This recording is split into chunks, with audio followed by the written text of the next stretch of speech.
Hi, good morning, fifth grade. So, today we're going to be looking at the election of 2008, and we're going to be talking about what happened and how it happened and those kinds of things. So, today we are looking at, like I said, this election 2008. Let me think a minute. Okay. So, what happens is at the end of Bush's term, his second term, the 2008 election is going to occur.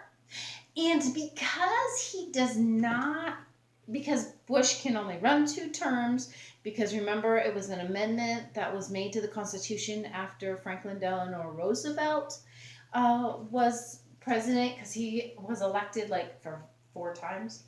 And so they were concerned that if a president got into office, that he would be able to become tyrannical. And so they actually made an amendment to the Constitution stating that presidents could only serve for 2 terms. In my opinion, I think there should be term limits on all of them, presidents and senators and congressmen, because they lose touch with real people because they're in there for like ever. Okay, as you will see with John McCain was in there forever. Pelosi's been in there forever. Those are just 2 people I can think of off the top of my head. I'm sure there's others that have been serving forever. So Pelosi, I think, is like 40 years or something, 30 years. It's been a really long time. And John McCain was elected in 1980 as senator. I don't remember, in the 1980s anyway. And he just died a couple years ago. So basically, like, he spent his whole life practically serving in the Senate or in Congress. And so that's why I think that. Anyway, so because President Bush could not run again due to the Constitution, there is a whole new primary. So you guys have been seeing the primary for the Democratic Party all this year. It's when a whole bunch of people go, "I want the nomination. Let me do it. Me." And then they run and they try to get the nomination. So if you remember at the beginning of this year, there was a whole bunch of people, and now finally everybody's dropped out except John McCain. I mean, sorry, I'm thinking about this, except Joe Biden. So Joe Biden is going to end up being the Democratic nominee who's going to run against Trump in November. Okay, that's what's going to happen. All right, so we are going back to 2008. I don't know how many of you were born in 2008, okay? But we are looking at a primary. But not only do we have a primary for one party, we have to have a primary for 2 parties, because not only does Bush can't run again, but his vice president Dick Cheney doesn't want to run. So we have a whole bunch of people that are trying to become the nominee for both the Republican Party and the Democratic Party. Okay, so that's where we begin. And they're called primaries. So a whole bunch of Republicans go out and they vote for who they want as a Republican Party. A whole bunch of Democrats go out and vote for who they want as the Democratic candidate. Then the 2 come together and they fight against each other to see who becomes president. Okay? All right, so that is where we are. So in the 2008 election, first we're going to look at the Republican side because that's what the book starts with first. So John McCain, he was a senator, he was a congressman, okay, and he was known as a maverick. So a maverick is actually a maverick is a horse, but anyway, it kind of goes against what everybody else does. So he was named a maverick due to the fact that he would sometimes vote against what the rest of the Republicans were doing. Sometimes he would stand up and say this is crazy or whatever. So he was considered a maverick, and you know that's who he was. The next person we're going to talk about is Rudy Giuliani. So Rudy Giuliani, if you remember 2001, okay, 9/11. Rudy Giuliani was the mayor of New York City at that time. And he was credited with getting things back online. He was credited with cleanup. He was credited with all that. But even before that, before Rudy Giuliani was elected as the mayor of New York City was in really bad shape. Like, nobody would go there because it was super scary. There were just bad things happening, crime and graffiti, and it was just a nasty, gross place, and it was a scary place to live. And so when Rudy Giuliani was elected, he made a lot of enemies. Don't get me wrong, but his whole goal was to bring New York City back to its former glory. And so his idea was to clean it up. So not only did he clean up the criminals, but there were also a lot of police officers that were criminals. I know that's hard to believe, but at that time, that's what was happening. And so he went in and he got rid of all the bad police officers. The police officers, they're called corrupt or dirty cops. Those are the different kinds of names that are given to them. So they were criminals. They just wore a police uniform. And so he got rid of all of those people too. And so that is kind of what he did. And he cleaned up New York City. So he thought, hey, he could be the president. Okay, because New York City is huge. New York City has more people than all the state of Hawaii does. And that's just a small part of New York. But a lot of people say if you run New York City, it's like running a whole state. So that's what he did. I'm going to sit down, guys, because like my back is all of a sudden starting to bother me. So I'm going to just have a seat. Okay. Hi, how are you doing? Okay, so I'm going to move over so I'm kind of centered. All right, so that's what happened. The next person is Mitt Romney. Okay, so Mitt Romney, he was the governor of Massachusetts.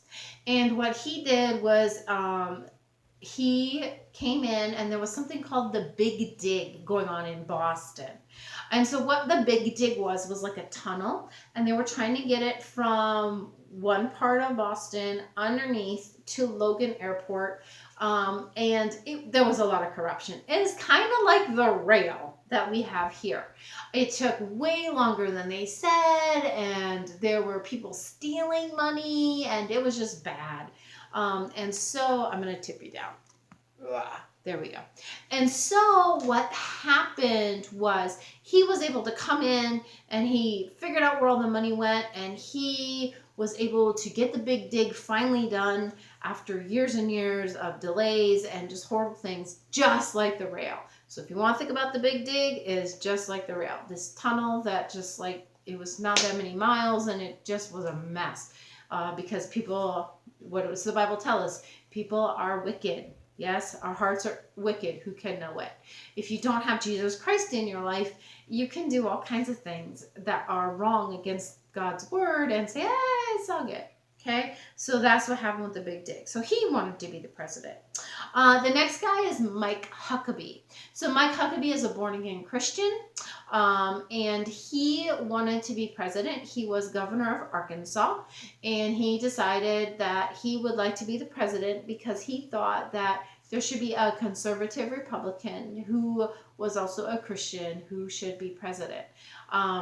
So all of these men ran for the Republican nomination. In the end, John McCain wins the nomination, and he is going to be the one who is going to be running for president for the Republican Party in the 2008 election. Okay? So on the Democrat side, there weren't as many, but I feel like the book missed one, but I didn't look it up, so I don't want to say for sure. So the Democratic Party, the two that were the big two they talk about in the book are Hillary Clinton and Barack Obama. So Hillary Clinton, she was a lawyer at one time before and after she married Bill Clinton. And then she was the governor's wife. You know, Bill Clinton was the governor of Arkansas, Alabama, Little Rock, Arkansas. Yeah, Arkansas. I'm sorry, I had to think of it. I know it's Little Rock. It's like, It's 5 in the morning. I'm sorry. This is actually Monday. I'm trying to get this done really fast, but it's not working. Hi. Okay. Then she was the president's wife, so she was the first lady. And then when President Clinton couldn't run again, because remember they can only do 2 terms, she decided to run for Senate. So she ran for the Senate for New York. And in 2000, she was elected to the Senate in New York. Okay, so in 2001, if you had watched that whole C-SPAN thing, I don't know if you watched the whole thing or not, of George W. Bush down at the tower and him doing the speech on the bullhorn. If you watched the whole thing of C-SPAN, you would have seen Hillary Clinton and Mitt Romney. They were both there too. And they're walking around and stuff. Anyway, so she was elected in 2000 to be the senator of New York City. New York State. Barack Obama, he was the senator of Illinois. He had only been elected in 2004. So when he actually started running for president, he didn't really have a lot of experience. But he had this whole slogan, hope and change, hope and change, hope and change. So he said he was going to change America, which he did. He was going to fundamentally change America, which he did. And that he was going to do all these things for all these people. Okay? So he ends up winning the nomination. So now we're going to take a closer look at both Barack Obama and John McCain, because they are the 2 people that run for president in the 2008 election. All right, so Barack Obama, he was born in 1961 in Hawaii, okay? His mom was a U.S. citizen here in Hawaii. She was white. And the dad was from Kenya, okay? When he was 6 years old, he moved to Indonesia. At 10, he moved back to Hawaii, and his grandparents sent him to Punahou, okay? It doesn't say that in the book, but you and I know about Punahou, so I thought I'd put that in there, okay? After he graduated from Punahou, he went to college, which a lot of people aren't quite sure where he went to college, but he did go to Harvard Law, and he married Michelle Robinson, okay? Then he taught law at the University of Chicago and decided in 2004, which is what I already said, to run for Senate, okay? So literally he was like barely. I thought he served in the legislature, maybe not, for Illinois, but like I said, his whole big thing was hope and change. So these are the promises he made during the campaign. And if you when you listen to his acceptance speech, you'll see he kind of like backs off of those really quickly. This is not unusual. Politicians do this all the time. They promise the moon and the stars in the sky. And then once you elect them, then they go, oh, wait, I didn't know. So like Bill Clinton said he was going to cut taxes for the whole middle class. And then when he got into office, he said, oh, I didn't realize the economy was so bad I can't cut taxes. So it's very unusual that during the actual acceptance speech that they start pulling back their promises. But this is what happens. This is what they do. So basically you don't really believe anything they tell you they're going to do. Yeah. So these are the promises he made. He said that he was going to close Guantanamo Bay prison. It was a prison that held, that held prisoners that were terrorists. And he started letting them go. He didn't close it for a really long time. He started letting them go. And what we found was they would go back and they would commit new terrorist acts. But that's what happened. He also promised that he would make sure that rich Americans paid more taxes than poor Americans, which is a pretty big like a Democratic platform thing. Remember we talked about there's certain things that like all Democrats run on, or all Republicans run on, or all Green Party run on, or all Libertarians run on. Okay, those are called the platforms. And that's a very typical thing for Democrats. They say, you know, rich people need to pay more taxes. So that happens. It's not unusual. He promised to increase jobs. He promised that he would get affordable health care for everybody. And he promised to end the war in Iraq and Afghanistan. By this point, we've been to war almost the whole time that President George W. Bush was in office. And so people are really sick of the war. People are sick of hearing about people dying. People who were reservists who just wanted the money to go to college and never intended on going off to war. They were sick of being sent off to war. It was a lot of people very upset. Okay.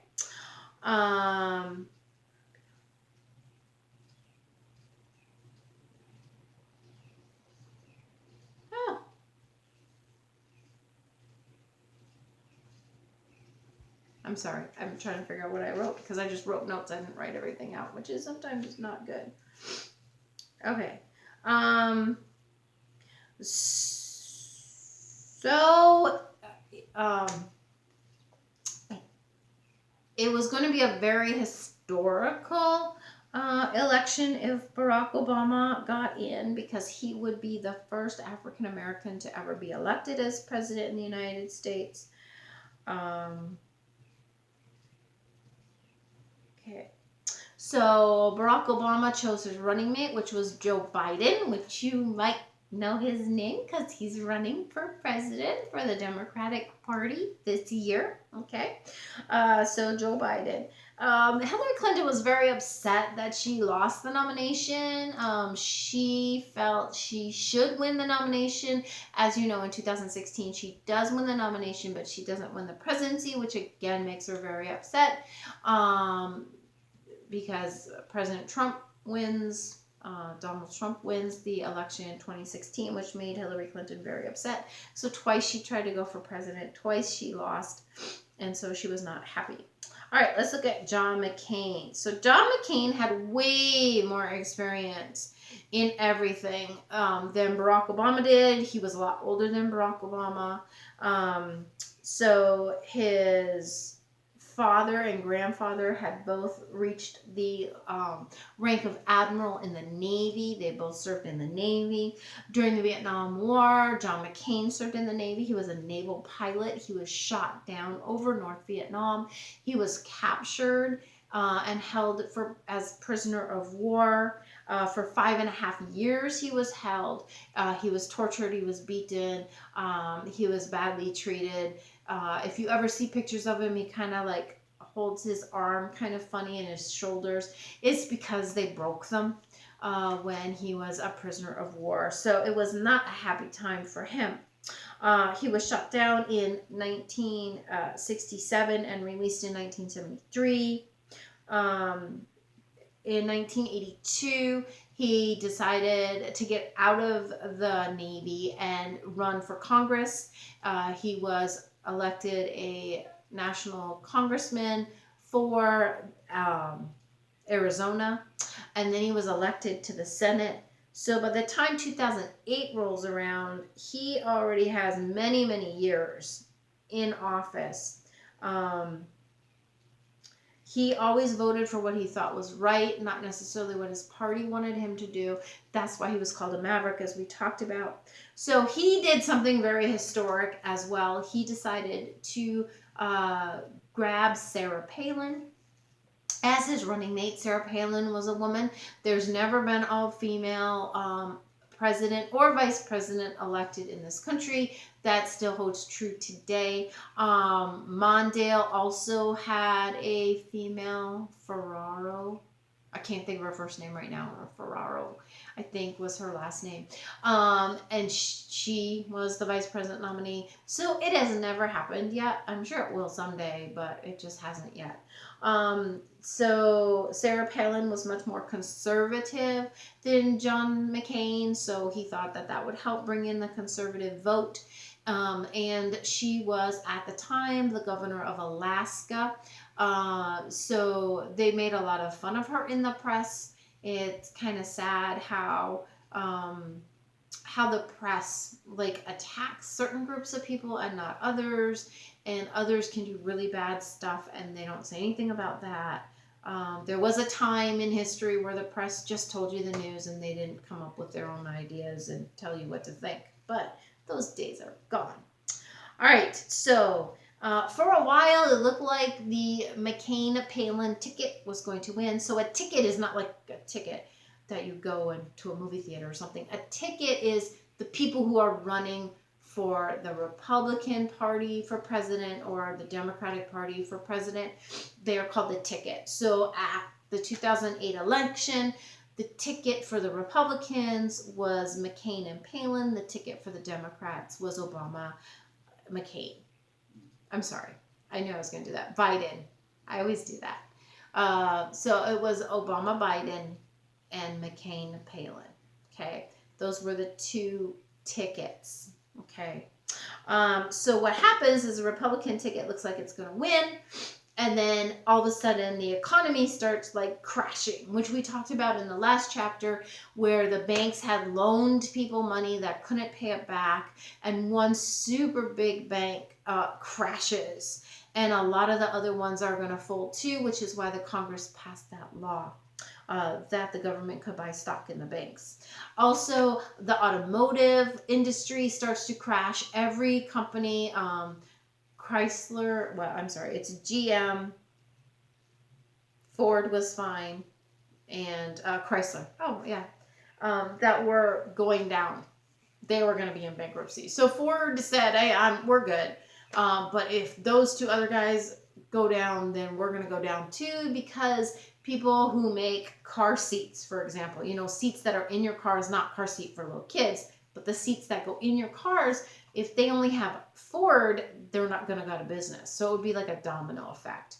Kind of like the lockdown thing has been a domino effect of, your parents, somebody has to stay home to take care of you because you're a kid and you're not in school. And it's like this whole domino effect. Same kind of idea with the car companies. It was going to be this whole domino effect. So that Ford wouldn't actually be able to make cars anymore either, because the people who made the car seats or the seat belts or the dashboards, they would all go out of business because they were only giving to Ford instead of 3 car companies.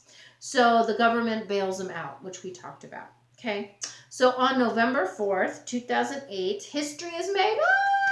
The first African American is voted into office, Barack Obama.